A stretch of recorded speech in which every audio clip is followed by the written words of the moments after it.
Good morning. Hey, thanks for joining me on Beauty Biz with Hill. Sorry, I'm gonna adjust this a smidgage. It's a word, right? A smidgage.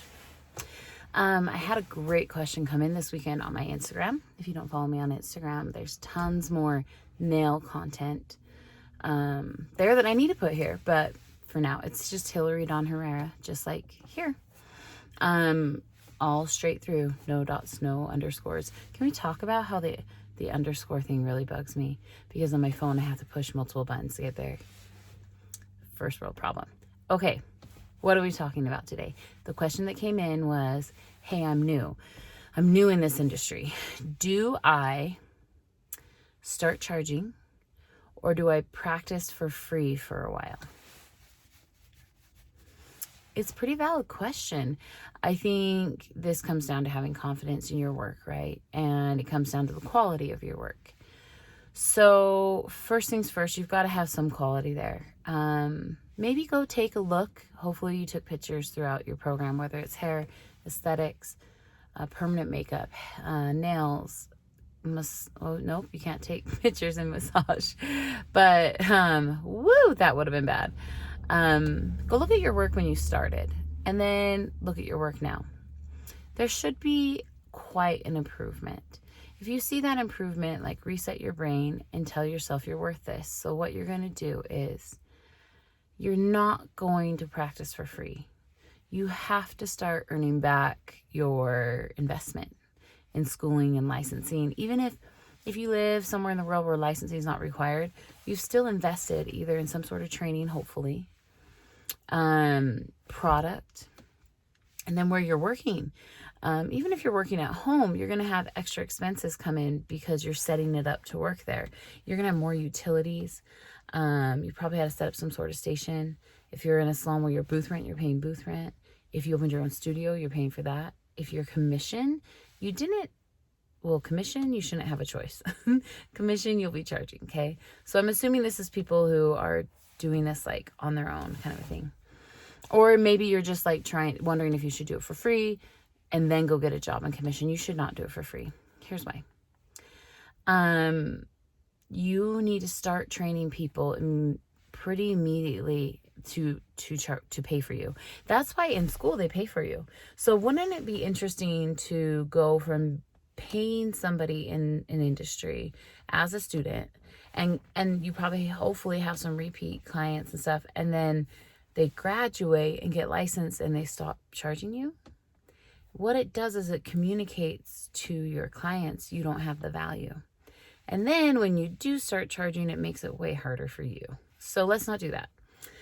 What you were charging in school is student pricing. Your prices should never, ever, ever, ever, ever fall below that. Probably should never, ever, ever fall below $10 above that.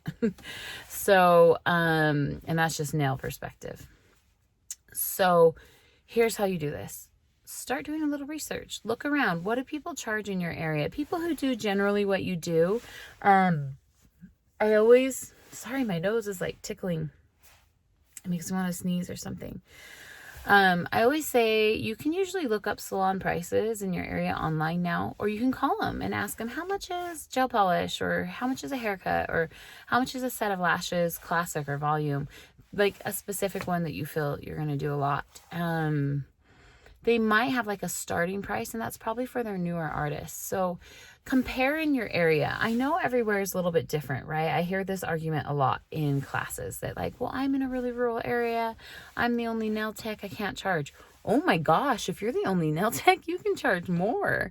Just make sure your quality's there. I can't like reach through this screen and make sure your quality's there. You're going to have to work hard at it. And if you're like, it's not how I want it, great. Practice. That's okay. Okay, my nose is going to drive all of us crazy here. So I want you to compare some prices and then set yourself in that range. Don't undercut yourself and don't undercut the other artist in your area. That is such a dick move. And what it does is it devalues the whole industry. And it's really hard for you to come back from. It's really, really hard for you to come back from with your community of artists in the beauty industry around you, because you hurt them if you do this. And it's really hard to come back from for yourself to start raising your prices, because good quality product costs money. You need to get paid. So do not practice for free is my answer. I allow my students, when their students have one person that's free, that they get to do whatever they want on, and they'll sit as long as we need them to sit to practice on. If you want to continue that, I think that's a great idea. If you want to do a set discount for somebody, that's a whole other video that we will follow up with. Because if you're trying to build a clientele, you've got to communicate to your clientele that you have value. That's your takeaway. Don't practice for free. Value yourself. Check around the area, price yourself in the range, don't undercut, and go get them. Hey, thanks for joining today. Thank you for subscribing. I really appreciate your support.